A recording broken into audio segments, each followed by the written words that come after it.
flew from the whale's blowhole like a supersonic jet. And below me, the ocean became a sheltered bay studded with wild shapes.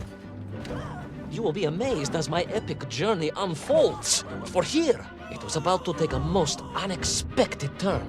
And it happened like this.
It was a beautiful but deadly wasteland. Freezing cold, brutally chilling. Enough to kill a man in hours. Yet here you are. Indeed, General. An impoverished childhood playing in the streets of Omsk during those bitter winters had made me hardy. I thought you said you grew up in Altai. Ah, General, the life of a poor toy maker's family. We had to move from place to place just to find work.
Sonikov land, eh?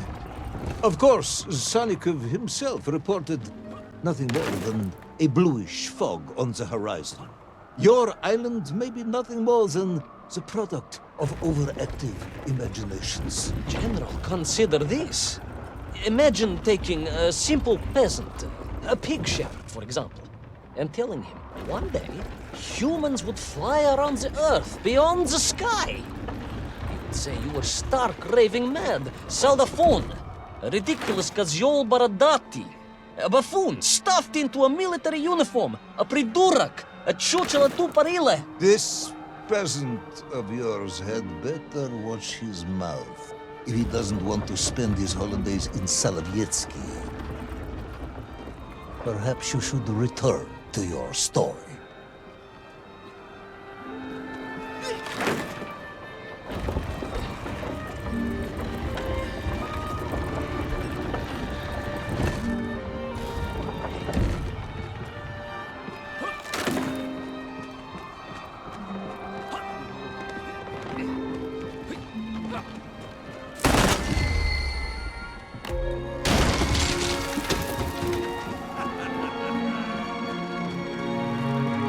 There in the cliff, I could not believe it. A hairy elephant, trapped and frozen in the ice. A mammoth! No, General, a hairy elephant. Who would think such a thing could be?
I trudged onwards through the blizzard, one foot grimly in front of the other, blinded by the snow, my nose becoming quite blue, my thoughts of home crushed under the weight of the plummeting temperature. I am bored, Ivan Ivanovich, and sick to my teeth of listening to this rubbish.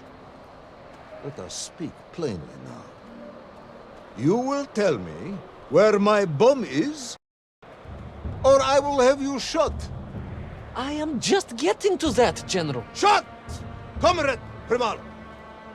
Shot with real bullets, fired from a real gun, not some ludicrous Bultavia about lost cities and dinosaurs and mink and mammoth. That was a hairy elephant. No! I will not tolerate any more! Where is the bomb, Ivan Ivanovich? Where is Little Orpheus? It was right there. What? It was there. At least I realized it must be. Where? There? On Sonikov land? Yes, General, because as the storm began to clear, I realized with a strange excitement and trepidation that I was not alone on Sonikov land.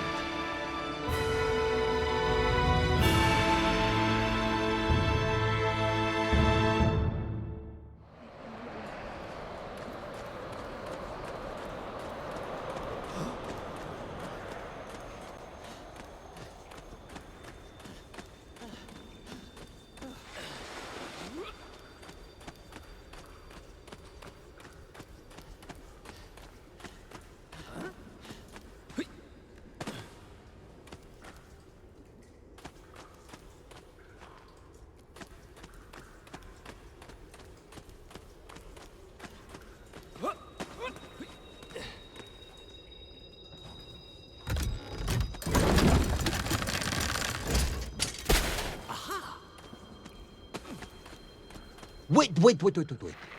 Go back. You say these lifeboats came from Zarya? A Russian ship? Zarya returned home, but not with all of her crew. And here were the missing lifeboats, trapped in the ice for all of these years. And it could only mean one thing. That you are continuing to hang lapsha on my ears.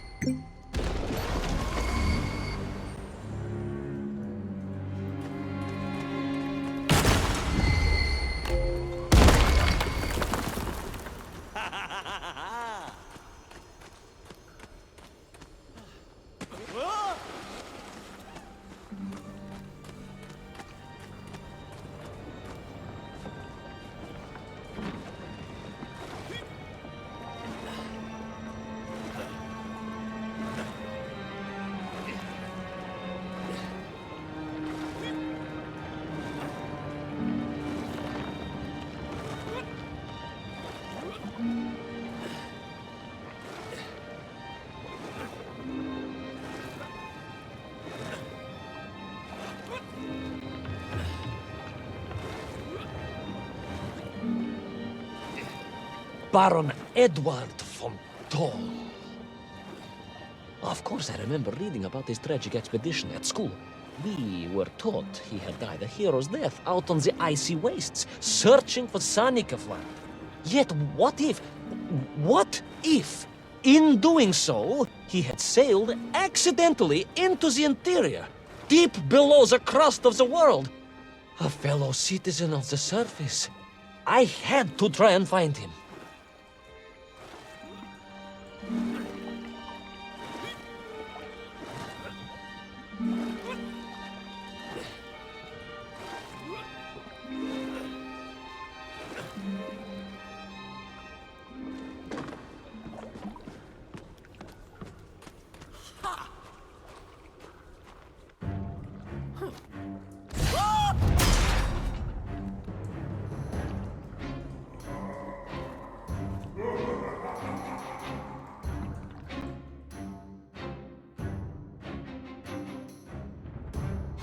A dead explorer stole my Not dead, General, but quite insane.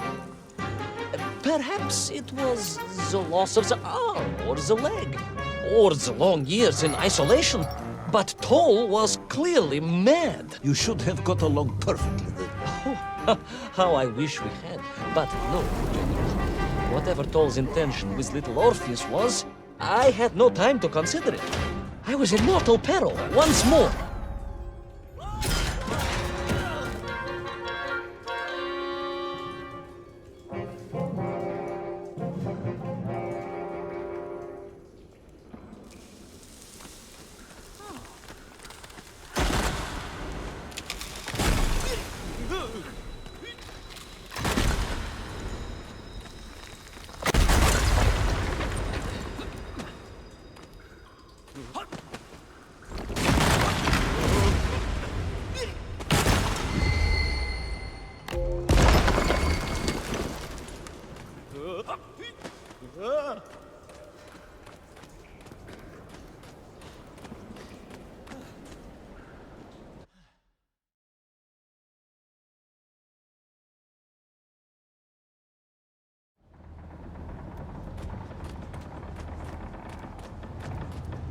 So, you believe that Toll had somehow enslaved the Menkiv and bent them to his will? I do, General. It was obvious.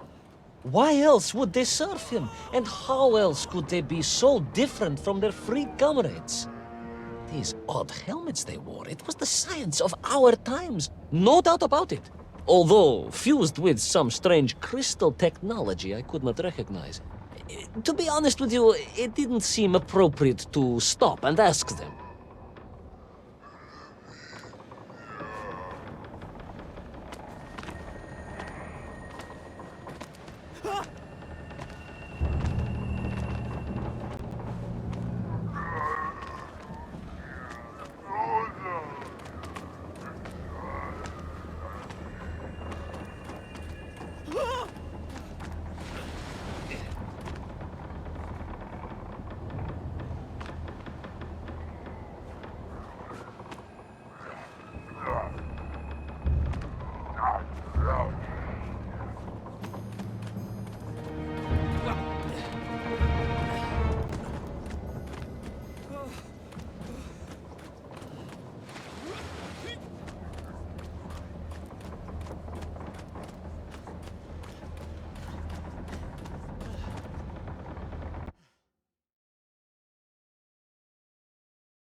This dog. You say he was an explorer. Yes, General, he was. He vanished some 60 years ago. I remember the story well. And you say he stole Little Orpheus. To get home, General, to get home. I think he must have thought he could use the atomic bomb to blast his way back to the surface.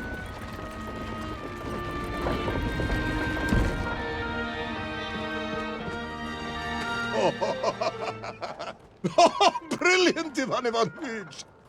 And you expect me to believe that a 100-year-old madman not only survived below the Earth's crust, but enslaved his Mienkiv, explored the lost worlds, and discovered the secrets of atomic power, all by himself? A Tsarist general! An imperialist! No doubt harking back to the terrible days before the Great Revolution. And Estonian! Estonia. Estonian general! They are wily people.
The slave mines stretched away into the distance, and I sometimes wondered if I would ever find my way out. But I never gave up, General. Of course you didn't. You are a hero, Ivan Ivanovich. No, General, no, I am no hero. I am a simple toy maker's son from Tomsk. Omsk. General? Omsk. You said Tomsk. I said Omsk. You said Tomsk. General, I think I am well aware of the city of my birth. Perhaps all the moving around as a child confused you.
On we flew across the deserted, frozen plateau.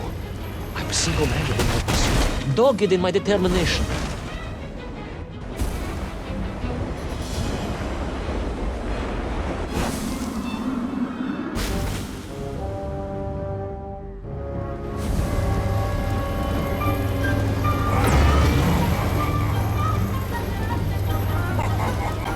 On we flew across the deserted, frozen plateau. I was single-minded in my pursuit, dogged in my determination.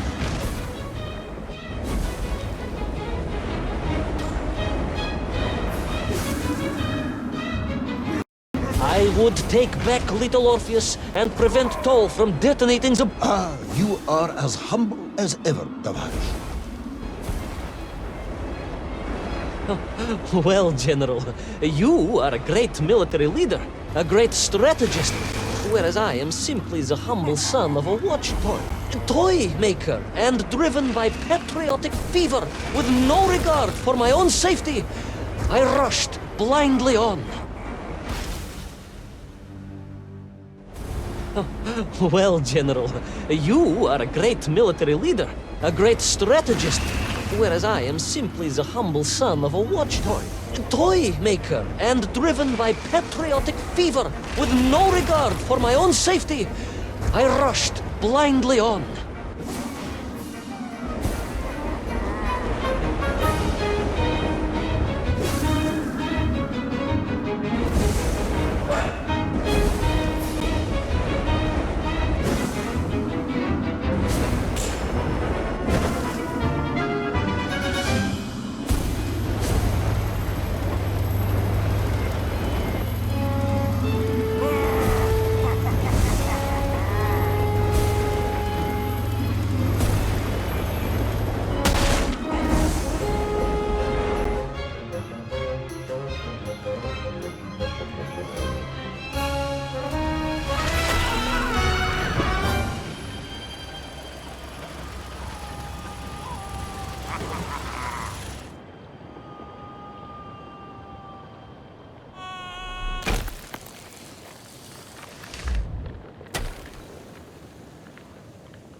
Will our courageous yet unfortunate hero drown in the depths of an inhospitable frozen sea?